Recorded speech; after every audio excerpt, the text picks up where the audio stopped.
Dia, do you think that we've begun? Hello, everybody. I think we are on. My Yeah. name is Bia Labachi, and I am the executive director of the Chacruna Institute for Psychedelic Plant Medicines. And I'm so happy to host this panel here about diversity, equity, and access in psychedelic medicine. I'm happy that our institute is a proud gold sponsor of this conference. I just really want to thank Joost and this entire team. I have known Joost for over a decade. This is a team of very committed, young, dedicated, serious, excellence, rigor folks in Europe. I consider this among the coolest conferences ever in history. My big congrats to this team. I know how they worked so hard to put this together, and so beautiful to see the once marginalized topics that happen only in the hallways and in obscure meetings in people's houses on discrete interchanges and you know uh, specific niche gatherings coming to the mainstream of psychedelic science and mainstream, the main track, one of the main most important conferences of this century, talking about diversity, equity, and access in psychedelic medicine. So that's my intro for everybody. We only have 40 minutes. So yeah, they have a big panel, but only 40 minutes. Okay, nothing's perfect. So we're going to try to be very fast. And I just want to start by asking all of you to say very briefly who you are and what's your like title and job and some intro, short intro. I want to start by my dear friend and colleague, Dr. Monica Williams, that recently moved to Canada. Unfortunately. Hi, thanks so much, Bea. It's wonderful to be here. I'm very interested and passionate about the potential for psychedelics to really revolutionize, I think, mental health care. I'm a clinical psychologist, and I'm the Canada Research Chair in Mental Health Disparities at the University of Ottawa. And I've been here in Canada only a year. It feels like I just got here, but excited to do this research here in Canada. All right, Dr. Nicole Buchanan. Hi, everyone. Nicole Buchanan. I am a professor at Michigan State University, and I'm also a clinical psychologist that has been involved with Polaris and MAPS. And branching out, I'm also on the Racial and Equity Committee for Chacruna. So I'm very excited to be here to talk about these issues that are very near and dear to my heart. Awesome, Nicole. Dr. Alex Belson. Hi, guys. My name is Alex. I am, my PhD was in psychology, and I specialized on the experience of lesbian, gay, and bisexual youth. I get to do psilocybin research at NYU and at Yale, and MDMA research with MAPS. And I'm the president of Nautilus Sanctuary, which is a psychedelic nonprofit in New York City. It's good to be with you all. Awesome, folks. I just want to give a big housekeeping note. So there's, if you go and look to the bottom of the screen, Q&A, there's a little box there. You can post your questions and answers. Please keep them going. We can also communicate through the chat. We'll take a little bit on the end, some space to talk, to take questions. So I'm going to make a different question to each of the participants, and we're going to try to have a second round, and if possible, even a third one. We're moving a little fast here, but let's see what we can cover in this time. So I'd like to start with Nicole. What do you think? So I think everybody agrees that we need to have more equity, access, diversity, et cetera, et cetera, et cetera. So concretely speaking, what are some important steps that the field needs to make to ensure access and equity to psychedelic healing within marginalized communities? So I'm going to try to be really fast in my answers. A, we need to decriminalize the use of these plant medicines and psychedelics more generally. We need to also initiate a pretty widespread campaign to educate communities about the history and the benefits, as well as the fact that this is part of our birthright because they came from our communities initially. And then we need to look at who's in the current research trials, who's running the current research trials, and ensure that we have equity and who has access to this through these formal means. And we also need to look at how do we make it so that we can reach broad audiences by taking this to the streets. So getting practitioners who perhaps have been doing this underground the ability to do it above ground in a legal and safe manner. Awesome. You mentioned a topic here. I want to post in the chat an article written by Dr. Monica Williams using this exact same word. Why Black people should embrace psychedelic healing, reclaiming our cultural birthright. So you can share materials here in the chat. That all of this you can access later. We have been doing a lot of talk. I know there's also some new fresh materials in the oven coming out, some awesome new publications that are very fresh. I want to take this moment to bring back to Monica that has just published an article about how therapists and guides can actually even cause harm if they are not culturally informed, culturally sensitive. Monica, do you really think so? Can you explain better why? Oh, I'm so glad you're bringing this up, because I think a lot of times in our enthusiasm for psychedelics, we forget that they are very, very powerful and can, in some circumstances, lead to harm. And I don't want to sugarcoat this, because part of the reason I'm here is because I want to see people of color have the same safe access to these medicines as everyone else. But the problem is so many people of color in our communities are traumatized due to racism already. And so for many of us, when we take these medicines, racial material comes up, our racial traumas come up, our cultural, historical traumas come up. And we need to know that the guides and therapists who are there to be with us on our journeys know how to support that experience. And when you take a psychedelic substance, it's not like if I go to therapy and I have a therapist and they say something I don't like, I can just put my walls up, not talk to them anymore, and not go back. But when you're under the influence of a psychedelic medicine, you may not have those walls anymore. You may not have those coping strategies. You're vulnerable and open. And if that therapist or guide perpetrates racism against you when you're in the middle of trying to process racism, that can go straight to your heart and can be really damaging. And you can't get up and leave. Usually, you're stuck there. So I think that therapists and guides doing this work, I think it is so important that they do their own anti-racism work, and that they have sort of ongoing training so that they can hold space for those of us who may be struggling that way, which is a lot of us.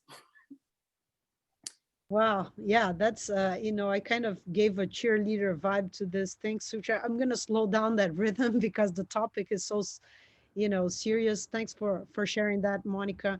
I think what is unique about this conference is that we have this focus on psychedelic assisted therapy and science, and, how to improve as science and therapies, inclusion and diversity. What can scientists and researchers and clinicians do to be more mindful and to be more friendly and culturally sensitive and humble and create other atmospheres. So I think this is an excellent bridge to bring to Alex right now, that compiled also an amazing document about exactly these issues.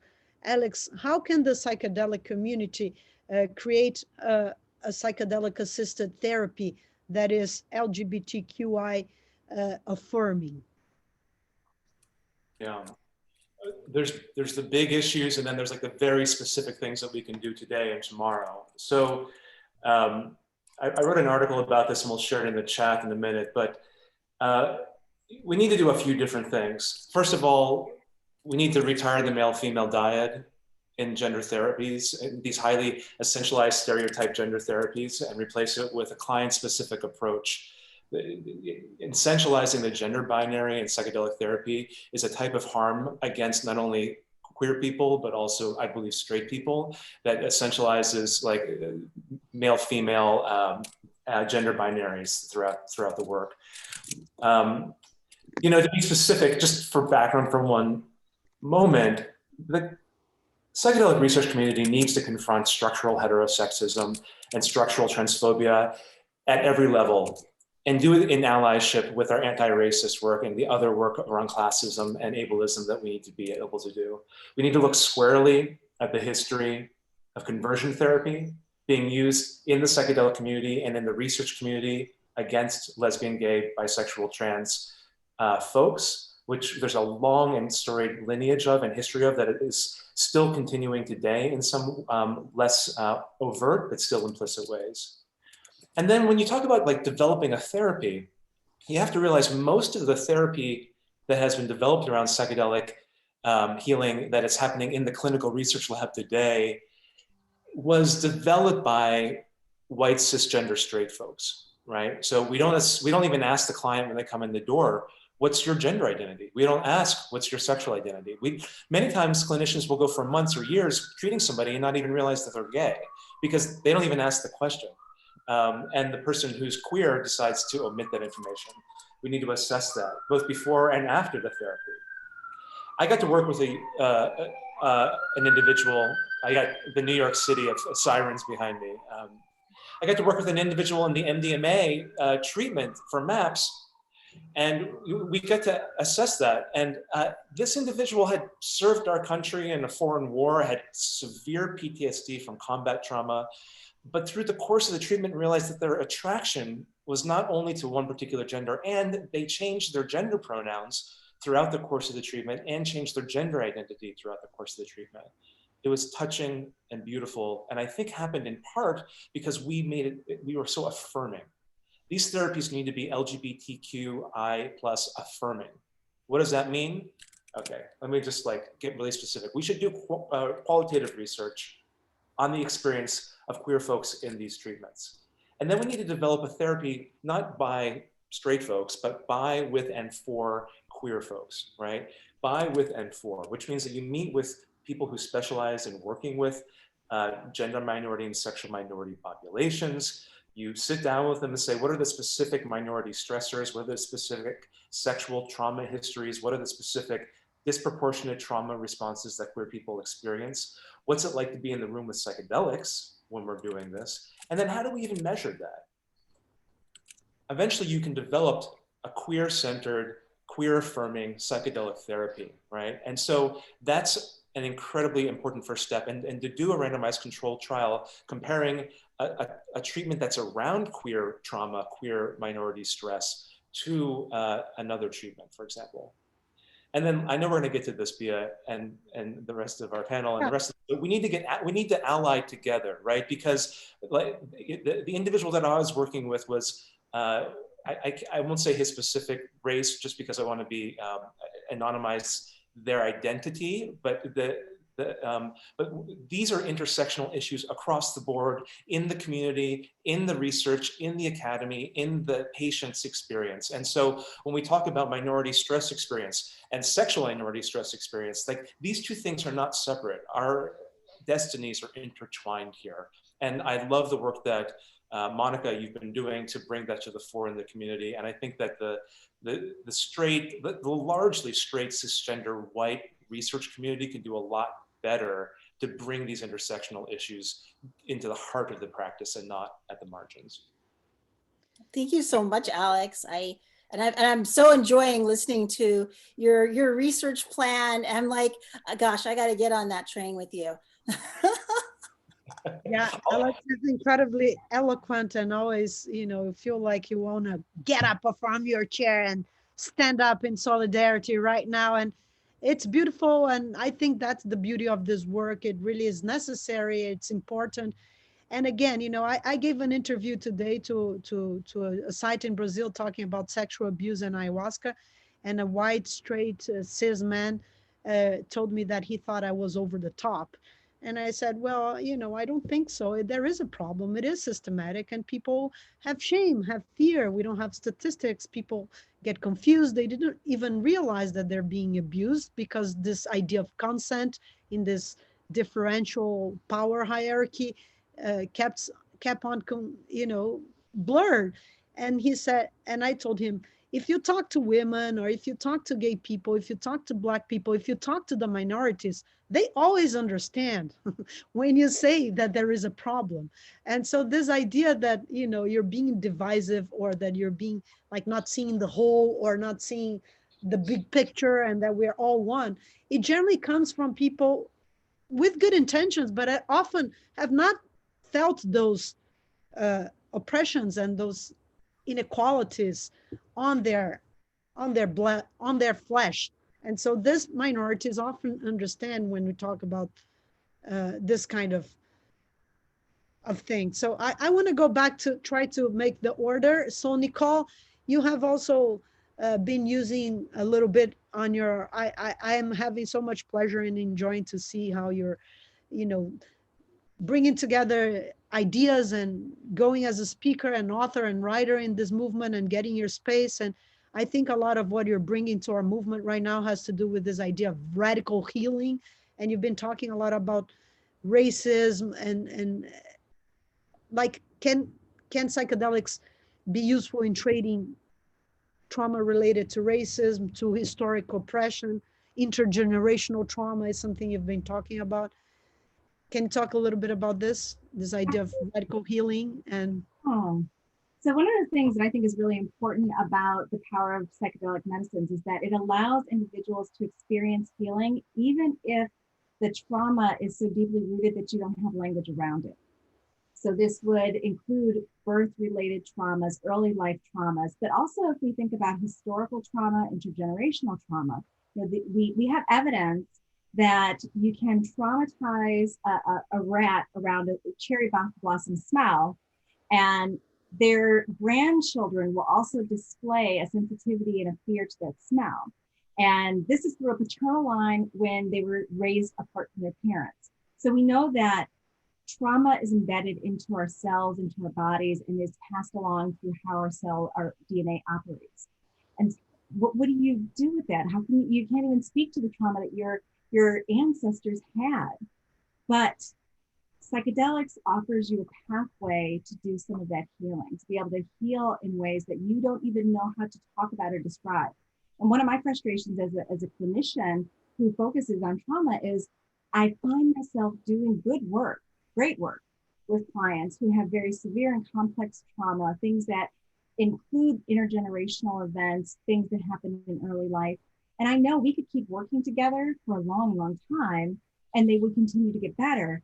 But the power that they might experience with a handful of therapeutic sessions could do more than I could ever do for them in a lifetime.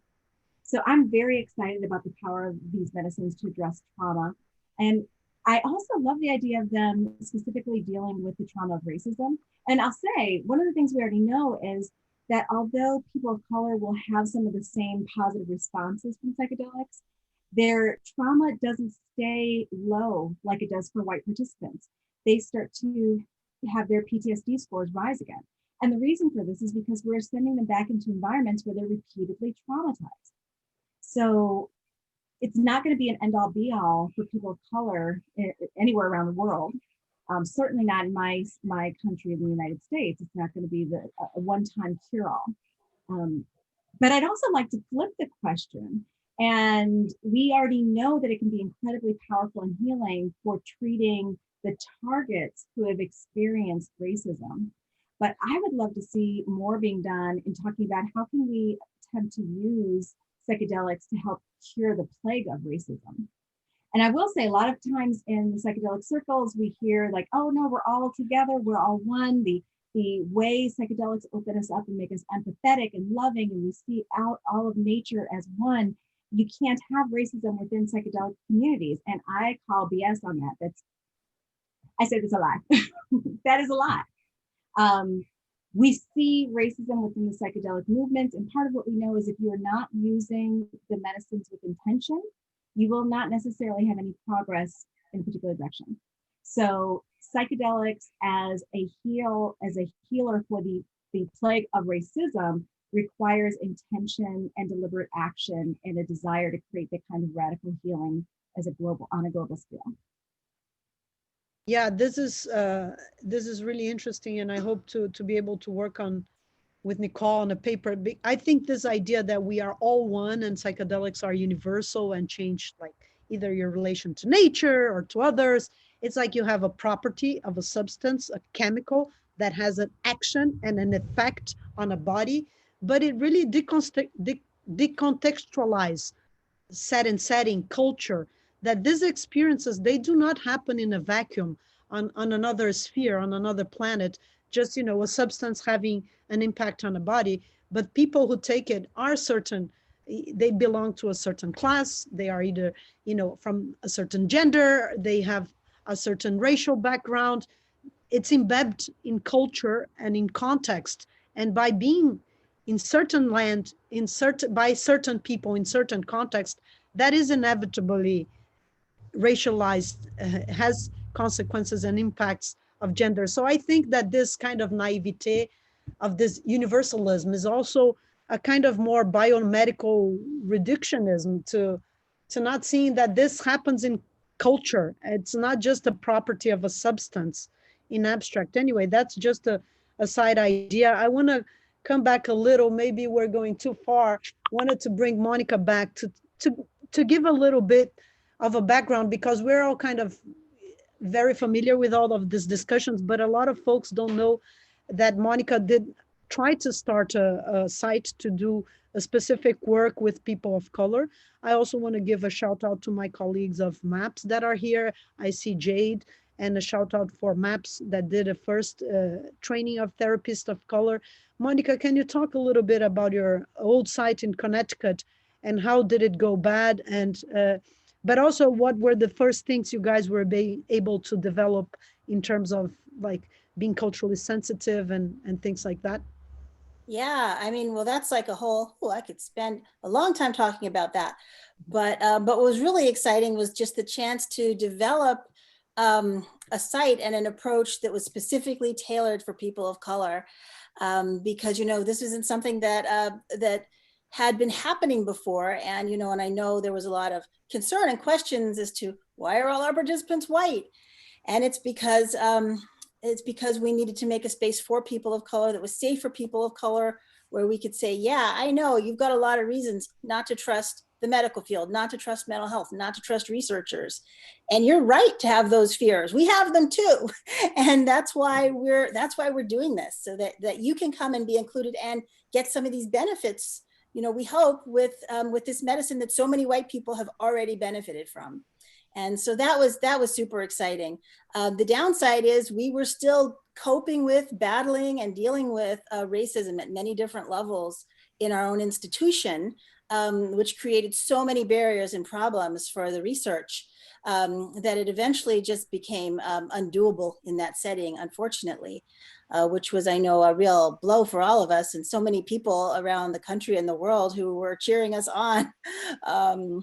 But that being said, we took away so many important lessons from that, and then the work continues in other places, and I'm still happy and grateful, and to be a part of that.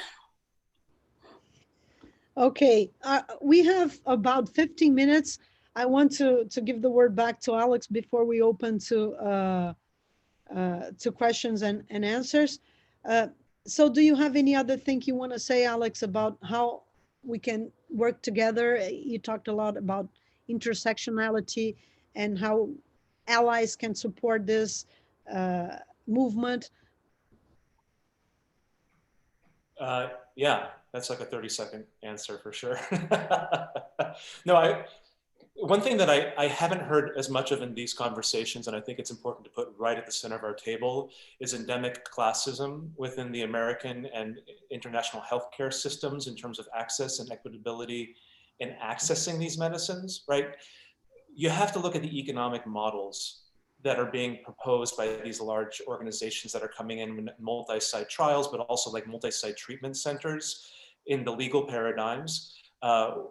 They're expensive as all get out. And they're inflected by class and ethnicity and immigration status and sexual and gender identity. But basically they can only be afforded by people who are wealthy enough to pay for them out of pocket, because they are largely not covered. And it looks to be like many of these treatments will not be covered, at least not fully, by your healthcare insurer, at least in the United States. And in America, we don't get to talk about class because it's sort of like a forbidden topic. We live in this post-racial, post-class world where everybody is the land of opportunity, home of the free, but we know that is so obviously not the case. And I think if we're going to talk about diversity, we have to talk about people's ability to pay for and access to treatment. On the other side of it, in the academy, in the clinical research community, in the psychedelic mainstream communities, including the psychedelic industry, there are multiple levels of privilege, including, for example, my white male privilege that allow white male cisgender clinicians and scientists and entrepreneurs to take risks and to get major rewards in the space that other people have been systematically denied.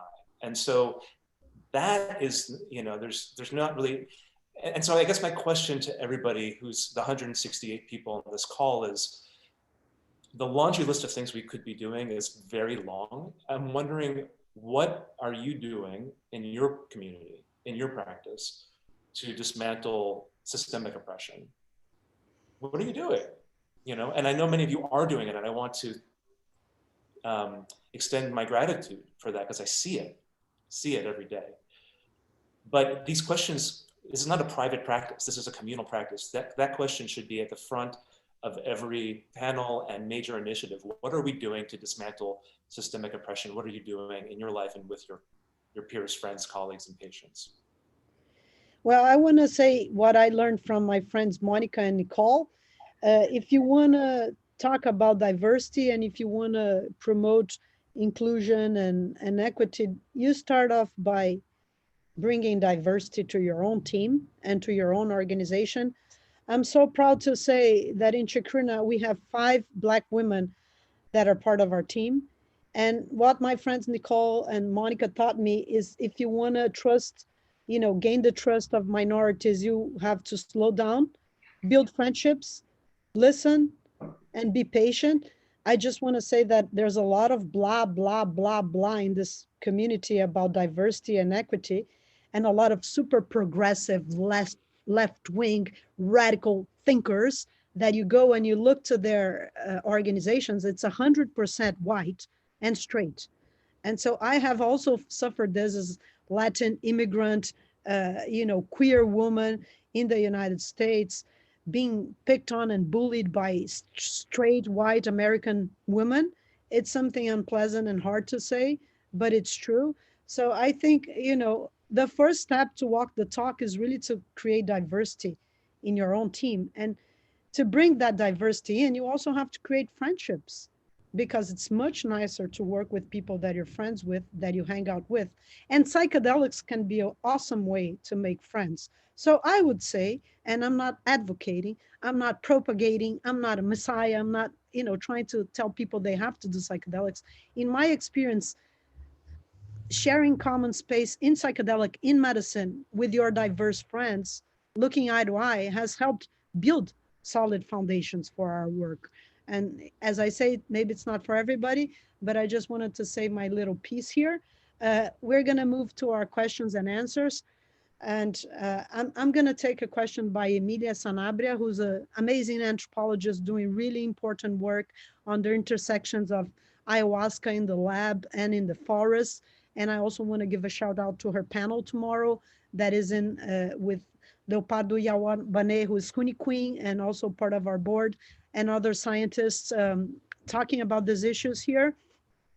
She has a question about IP and open science. And I'll let any of you pick it. Perhaps, Alex, that's something you're more familiar with. What are your positions on IP and the pledge for open science and data in psychedelic science as possible obstacles, leverages for securing access?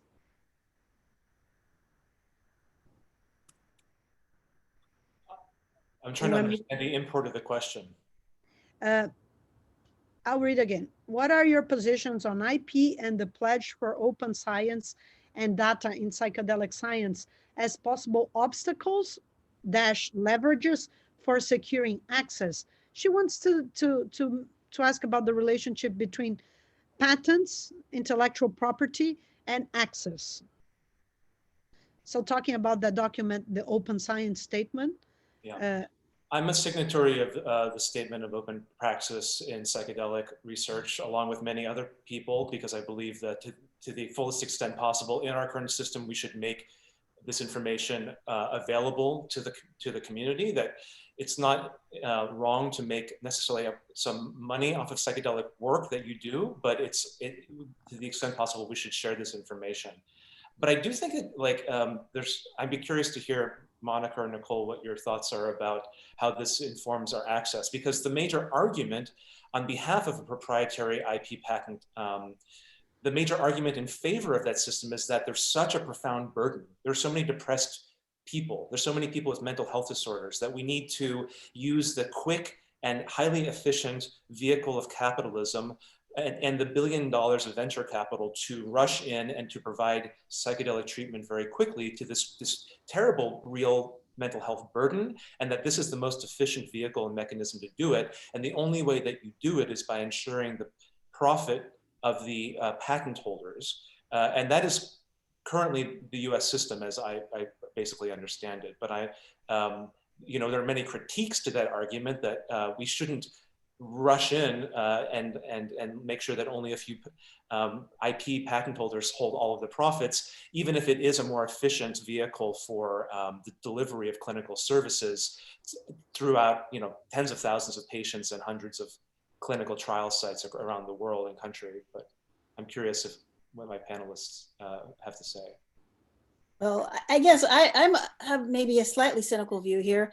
I mean, we are in a capitalistic society, and so those are the mechanisms by which things like this occur. And as long as we all buy into that society, that's what we get. I mean, until we demand a more egalitarian system of medicine, which many countries have, this is how things are done.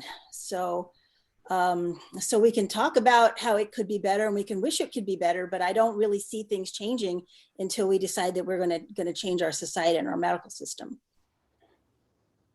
But Nicole, maybe you feel differently.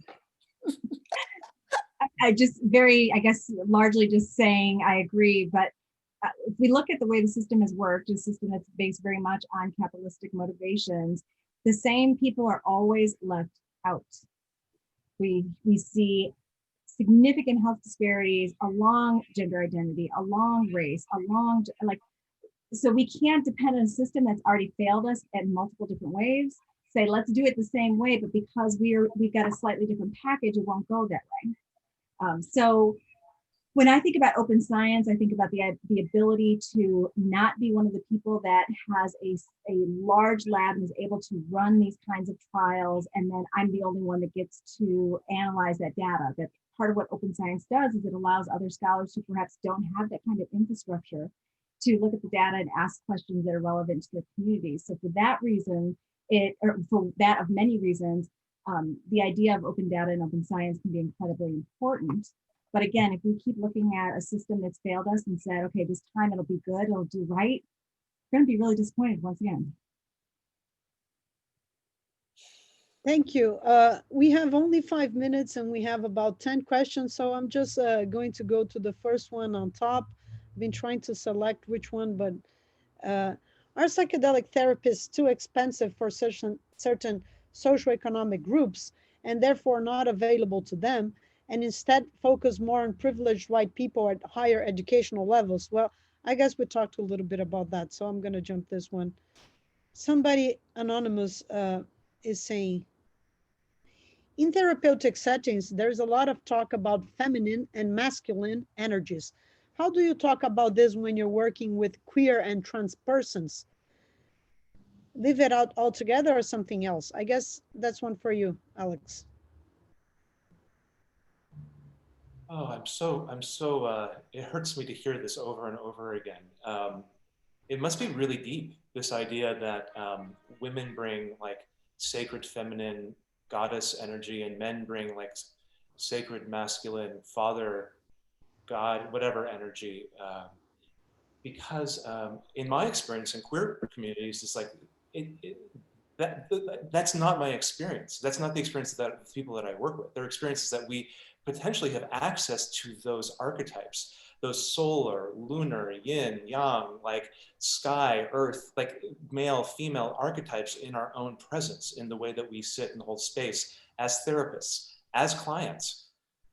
But it has specific hurts for people. You know, I know people that can't go to an ayahuasca circle and lie on their stomach because they're afraid that other people in the circle will perceive them as presenting their ass to the circle, that it's a sexualized position to lie down on their bellies in the circle because they're queer, and they're thinking that they know that they're not